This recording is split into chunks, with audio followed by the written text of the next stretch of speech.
There's no such thing as a bad team. There's only such a thing as a bad leader. Sometimes the buck will stop with you when things don't go right. I would like to ask you about leadership. If you can't find a specific thing to blame when something goes wrong, you should always look inward first. Let me give you some context here, which kind of leader I am. I think I'm a really flexible leader. Usually I'm always doing some refreshing ideas to the team. I'm Amazon savvy too. So of course I'm always giving some good ideas here, and I'm always like that the team can feel that they are heard. I mean that they feel like incorporated to the team. And of course that everyone counts. Doesn't matter about their position. But I want to ask you the following things here, Steven, because I really think that my leadership can improve a lot from this one. Always good to be working on improving your leadership, because extreme ownership, there's no such thing as a bad team. There's only such a thing as a bad leader. Sometimes the buck will stop with you when things don't go right. If you can't find a specific thing to blame when something goes wrong, you should always look inward first. So just to establish this, you're high drive, you're slightly extroverted, you're impatient or intense, and you're a big picture thinker. And so that's your culture index. So when you manage people, you have 2 hostile traits and 2 friendly traits. So your 2 Okay. hostile traits are high drive and impatience. Your 2 friendly traits are slightly extroverted and big picture thinker. Somebody who's detailed or introverted would be hostile, just to show the opposite of those 2 things as well. So with that in mind, what is prompting you to want to be a better leader? Let's start with your why first and go from there. Why? Because first of all, as you said, if there is not such thing as a bad team, but a bad leader. So I'm trying to improve that one, because if I improve, everyone around me is going to improve. My brand director, the clients, Yes. the employees, I mean. And lately I'm questioning myself if I'm a good leader for the team, because I'm sometimes I can tell you, sometimes I give an order, by example, like, hey, please send me this, I don't know, this report, whatever. And sometimes when I check back, it is not done yet. I mean, I don't see that like an urgency by my orders, and that it's worrying to me. Or sometimes So it's like, oh, I did it this way, and I was like, no. So what I'm lacking here to have like more authority to the team too. okay, And do you think it's an authority constraint or a clarity constraint? I always try to be clear as possible, but as you say, I'm a big picture thinker. Sometimes I don't scratch that much in the details. So I think it's more an authority thing. Okay, it could be either one. So as we kind of dive into it, we'll reflect on any potential avenue. So how are you giving orders typically? Are you writing Slack posts? Are you calling people? How are you doing it? Both. And which works better for you typically? Right. Always. The writing, the Yeah. Slack. Yep.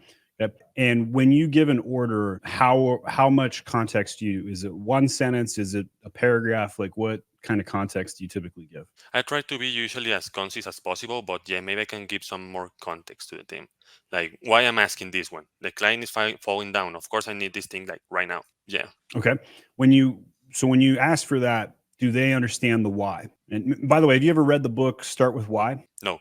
Okay, that might be your first homework assignment. It's a business book. You can get it on Audible. My wife has been reading Mhm. it, and then she did the Audible, and then she decided to get the written book to take notes in the side. That, like, when a wife who's a stay-at-home mom is enjoying a business book, that's a pretty good sign that there is life application. So I mentioned that because there's some good things in there. But I'm like really if you don't start with why, sometimes the context of the urgency or the context can be lost. So if your order was, hey, I need you to go do XYZ, I need you to go load this listing, and that's all of the details you give, the why could be lost. That's just a what, right? Mhm. So if you think about making every one of your orders answer a little bit more context, why I need this done, this is the most important client, they're filing retention tickets, they're about to collapse or fire mag. When, that would be, so if you think about what, when, and why, when I need this done within the next 2 hours. Right? So I always tell people that are around me, if I ask for something, you should assume 2 business days unless I say otherwise. Right? If I say I need this in the next 4 hours, I literally mean it. I need it in the next 4 hours. If I give a specific deadline, need this by 5 p.m., you got to hit the deadline. But if I don't give a deadline, I tell everybody around me, like, business as usual, 2 business day queue.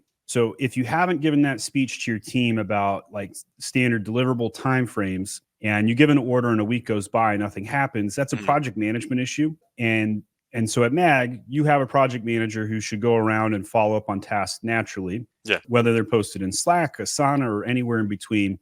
Project manager's job is to make sure we're not losing anything, right? They're basically whoever is in charge of the army to make sure no man is left behind. Because if somebody's left behind, that person does not have a very good future. So that's the project manager's job. Let's say your goal is to become an account director in 1 year. And here's what that looks like. For me to do that, I have to replace myself. I have to be really good at this. I have to have a project manager that does XYZ. I need designers that do ABC. I need a PBC guy that does 1, 2, 3. And you just go down the list and say, hey, here are my goals. Here's what I want. Or your goal could be for the next quarter, I want to see 13% growth across the average of all of our clients. To do that, these are the 2 or 3 accounts that are most likely to make that happen. Let's prioritize resources over here and go chase it. Now, obviously, you have to do that based on MRR and factors, and it complicates that equation. But you decide what your pod needs to work on. You decide what you want to get better at, right? So you could say your pod's vision is something as thematic as consistent communication. I want the next quarter that when I have somebody come in and audit our Slack channel and our Asana board, that they won't have a single thing to say because we're so on it. That could be a vision. You could decide what you want to work on. Yeah, maybe on sales, of course, we are oriented to the customer results. So, understood. Yeah, I actually right here. Yeah, we can change the sales here. I mean, this is just my fast thought, but maybe I can do further with that one. And a vision meeting can be super healthy for the team. Yeah, reinforce every time you can. Glad we had this session, and you know that's what it's like to be a leader at MAG. A brand manager at MAG is like an account director at most other agencies. We put a lot on you guys, so keep up the good work.